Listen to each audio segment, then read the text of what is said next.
مثال کے طور پر یار ایک لڑکی بالغ ہو گئی ہے, وہ کہیں شادی کرنا چاہ رہی ہے اور اس لڑکے میں کوئی خدا نہ خواستہ کوئی چرسی ہیروئن چی نہیں ہے وہ, تو جب اس کا دل چاہ رہا ہے تو آپ کر دیں, لیکن آپ نہیں, یہ ہماری خاندان کی ایک رسم ہے, یہ پھر ظلم آپ ماں باپ کر رہے ہیں. نبی صلی اللہ علیہ وسلم نے ایک ایسا رشتہ توڑوایا ہے جس میں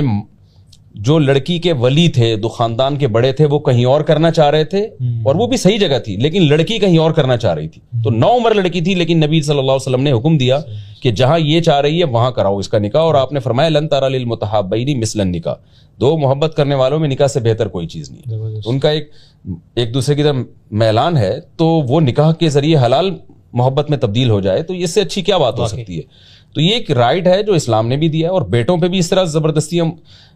اب بیٹا کہیں چاہ رہا ہے نکاح کرنا, کوئی خدا نہ خواستہ کوئی بھنگن چمارن ہے آپ کے خاندان میں ایڈجسٹ ہی نہیں ہو سکتی, تو ٹھیک ہے بھائی, اتنی ہم ان کو آزادی نہیں دے رہے کہ وہ بھائی کسی کو بھی اٹھا کے لے آؤ, تمہارے باپ کی بہو بھی ہوگی وہ تمہارے, لیکن اگر وہ ایسا نہیں ہے تو پھر ابا کو چاہیے بھائی شادی اس کی ہو رہی ہے, اس سے زندگی گزارنی ہے, آپ کیوں زبردستی اپنی رائے تھوپ رہے ہیں اس کے اوپر, وہ باغی بنے گا وہ,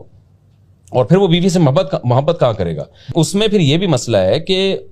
اس پہ بعض دفعہ جو نیک پرہیزگار ہوتی ہے, جو ذرا خدمت گزار ہوتی ہے, تو اس پہ اس کی حیثیت سے زیادہ بوجھ ڈالا جاتا ہے. ان کی جو پرسنل لائف ہے میاں بیوی کی, وہ رہتی نہیں ہے بالکل. صحیح بات ہے. یعنی شوہر اپنی بیگم کو لے جانا چاہ رہا ہے, جی میں ذرا اس کو دوسرے کنٹری لے جانا چاہ رہا ہوں, تو ساس کہہ رہی ہے کہ اماں کہہ رہی ہے کہ نہیں لے جا سکتے,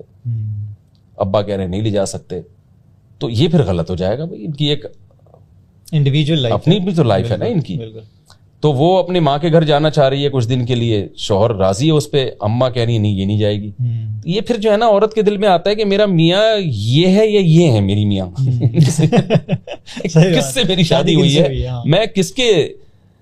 تو ایک بیلنس بہت ضروری ہے.